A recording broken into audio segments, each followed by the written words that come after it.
Sais-tu qu'il existe des crises de la croissance spirituelle?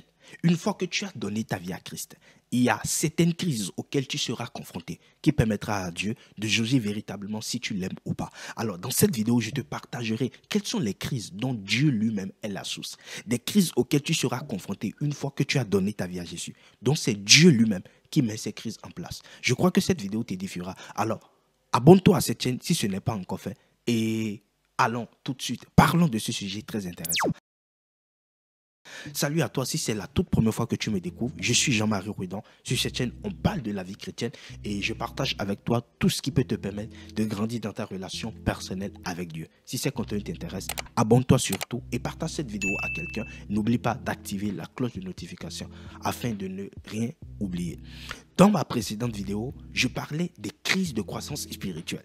Et je disais que en fait, dans ces crises, il y a trois sources généralement. Il y a Dieu, il y a le diable et il y a nous-mêmes.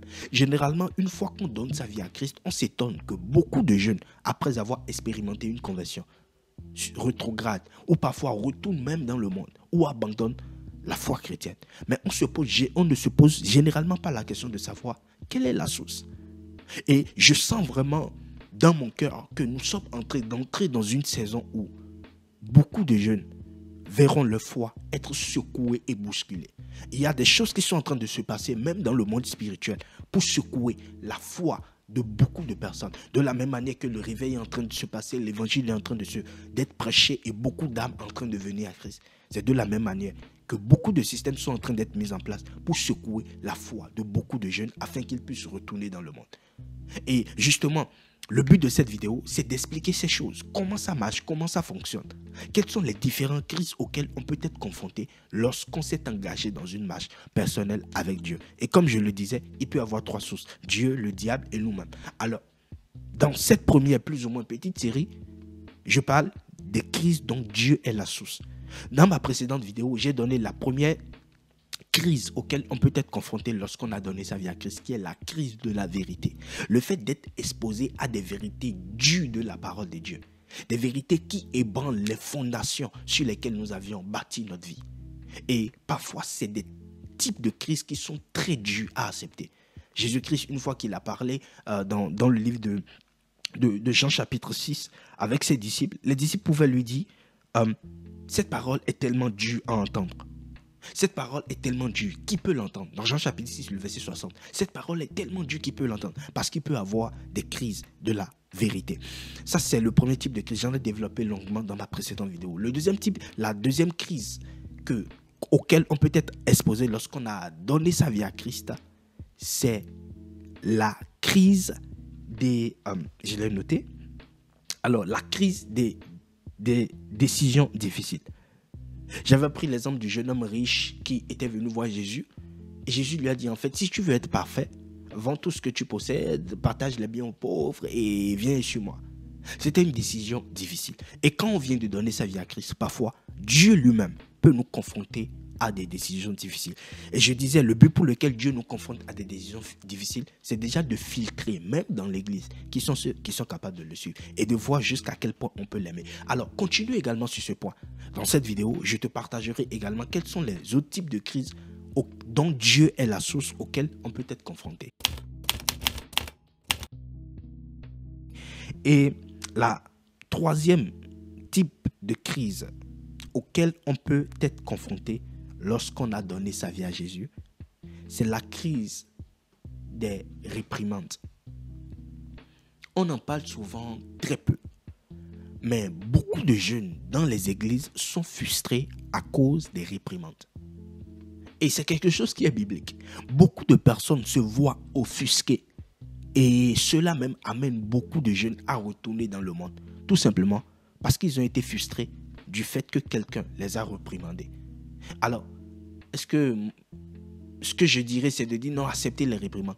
Regardons ce que la Bible dit par rapport à cela. Dans Matthieu chapitre 16, le verset 23, la Bible dit « Mais Jésus se retournant dit à Pierre, arrière de moi, Satan.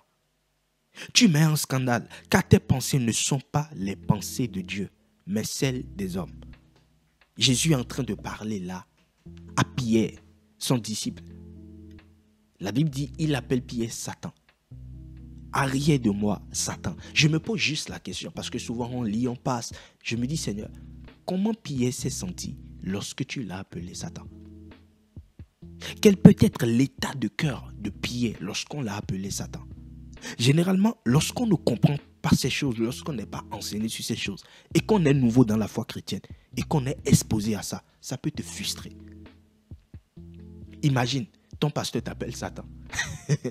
Ou un responsable, ou bien tu es jeune dans la foi, tu fais une bêtise, on te dit non mais pourquoi tu as fait ça? Non, un chrétien doit faire. Parfois ça engendre des frustrations. Les crises qui sont liées aux réprimandes et aux corrections, ça peut engendrer facilement des frustrations. On peut être offusqué parce que quelqu'un nous a fait une reproche qui est peut-être déplacée. Parce qu'on vient tout juste d'entrer dans la vie chrétienne. On a encore un problème de caractère, on a encore un problème de brisement. Mais quand on nous fait des reproches de moi, je n'aime pas, on ne me parle pas comme ça. Ça a mené beaucoup de personnes à retourner dans le monde. Prenons un deuxième exemple. 1 Samuel chapitre 1, le verset 13 à 15. La Bible dit ceci. Anne parlait dans son cœur et ne faisait que remuer les lèvres, mais on n'entendait point sa voix. Élie, pensant qu'elle était ivre, elle lui dit, jusqu'à quand serais-tu dans l'ivresse? Fais passer ton vin. Anne répondit, non mon Seigneur, je suis une femme qui souffre en son cœur, et je n'ai bu ni vin, ni boisson enivrante, mais je répandrai mon âme devant l'Éternel. Alors, dans ce texte, on voit encore une histoire très intéressante. Anne, qui cherchait un enfant, qui était dans la présence de Dieu en train de prier. Mais à cause de la douleur qu'elle portait, elle n'exprimait pas sa prière, elle remuait juste les lèvres. Alors, le sacrificateur Élie qui était là pensait que Anne était ivre. Et vint lui dire, jusqu'à quand tu seras ivre? Va faire passer ton vin ailleurs. Imagine un pasteur. Parce que c'est vraiment ça. Imagine un pasteur, un responsable, un frère en Christ qui te parle ainsi. Vous savez, les attitudes que nous avons par rapport aux paroles blessantes des autres démontrent quel est vraiment l'état de notre cœur. Et ça, ce sont des choses qui se passent à l'intérieur de l'église. Ce n'est pas des choses que non, c'est à l'intérieur de l'église. Une fois que tu as donné ta vie à Jésus, tu seras confronté à ça. Mais comment est-ce qu'on gère ça?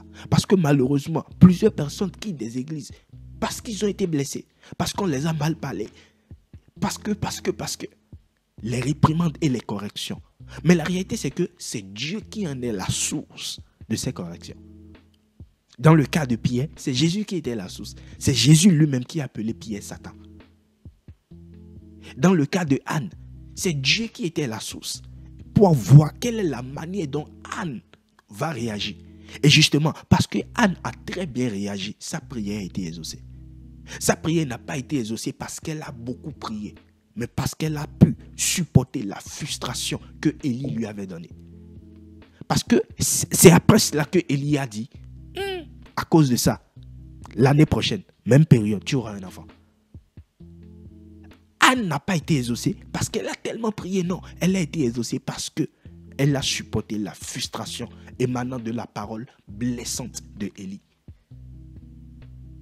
Et justement, pourquoi Dieu fait ça? Dieu nous expose à ce type de crise pour tester notre caractère. Si Pierre s'était énervé, non, comment moi il va m'appeler Satan? Moi qui suis son disciple, j'ai marché avec lui. Il m'appelle Satan. Mais la réalité, c'est que ce n'était pas lui que Dieu appelait Satan. Ce n'était pas lui que Jésus appelait Satan, mais l'esprit qui était animé, l'esprit qui était derrière.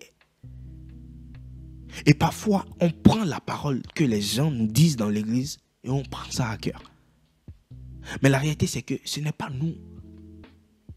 C'est notre caractère. C'est quelque chose qui est à l'intérieur que Dieu cherche à tuer. Et ça peut engendrer de grandes frustrations dans les églises. Beaucoup de jeunes retournent dans le monde parfois à cause des paroles blessantes. Non, dans cette église, on parle mal aux gens. Dans cette église, ils disent trop des paroles blessantes. Le pasteur m'a dit ça. Ça va arriver. Et quand Dieu fait ça, c'est pour voir quel est ton caractère. C'est pour voir, juger un peu quel est l'état de ton caractère. Mais le but derrière ça, ce n'est pas que cela soit une occasion de chute pour toi. Parce que si tu recules dans ce genre de situation, c'est parce que tu auras décidé. Et la chose justement à faire dans ces genres de crise, c'est de ne jamais prendre la parole des hommes à cœur. C'est de ne jamais prendre quelque chose que quelqu'un te dit de mal et de prendre cela à cœur. J'aime très bien cette illustration qu'un homme de Dieu a donnée. Il disait que, en fait, la parole que les hommes vous disent de blessant, la parole que les hommes disent, en fait, sont comme un couteau. Mais c'est vous qui décidez, est-ce que vous mettez ce couteau, en fait, sur votre cœur ou est-ce que vous laissez juste cela passer? En réalité, nous sommes blessés, pas parce que les hommes nous disent des paroles blessantes, mais parce que nous prenons ces paroles à cœur. C'est comme un couteau que toi-même tu prends, tu mets ça sur ton cœur. Alors, dans ce genre de situation, ce qu'il faut faire, c'est de ne jamais prendre, même si c'est dans l'église, ne prends pas ça à cœur. Parce que ce n'est pas toi qui es visé. C'est Dieu lui-même qui met ce protocole en place afin de travailler ton caractère. Autre chose également qu'on peut faire, c'est de ne jamais répondre à la frustration de manière immédiate. Dans le test avec Pierre, Pierre n'a pas répondu à ce que j'ai déjà dit. Et dans le test avec Anne, Anne n'a pas répondu de manière immédiate. Non, il faut ne jamais répondre aux frustrations de manière immédiate. Mais quand tu es frustré, vide cette frustration dans la présence de Dieu. Prends un peu du recul. Et parfois, tu peux prendre aussi le temps de parler librement. De voir cette personne, ah, j'aurais vraiment aimé que tu me parles de telle manière, mais je n'ai pas apprécié, et on se comprendra. Mais que cela ne soit pas une occasion de chute pour toi. Ne recule pas, n'abandonne pas la vie chrétienne parce que tu as été dans des églises où on t'a mal parlé. De toute manière, ça arrivera. Et c'est à toi de savoir gérer. C'était ce que je voulais partager avec toi dans cette vidéo. Retrouvons-nous dans une prochaine vidéo où je partagerai également avec toi. J'irai encore plus en détail sur ce sujet. Je crois que cela t'édifiera. Que Dieu te bénisse. Peace.